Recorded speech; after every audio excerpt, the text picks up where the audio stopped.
యథార్థమైన హృదయముతో మనము దేవుని సన్నిధానమునకు చేరుదము. హెబ్రీయులకు వ్రాసిన పత్రిక 10వ అధ్యాయం 22వ వచనము.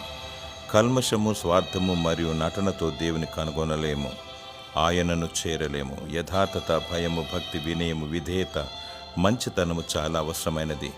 దేవుని సన్నిధి మనకు పెన్నిది. ఆయన సన్నిధిని కోరుకుని వారిని దేవుడు ఎంతమాత్రమును త్రోసివేయడు. యథార్థ హృదయులను ఆయన వర్ధిల్ల చేయును. దేవుడు అంతరేంద్రియములను పరిశోధించువాడు. యథార్థమైన హృదయముతో ఆయన సన్నిధిలో చేరి నీ హృదయాన్ని కుమ్మరించాలి. ఆయన అంతరాత్మలో సత్యమును కోరువాడు.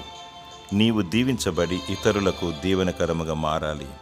దేవుని ఆత్మతో సత్యముతో ఆరాధించాలి. ఆత్మీయమైన బలమును పొందుకోవాలి. ప్రభువు రాకడ వరకు జయకరముగా జీవించాలి.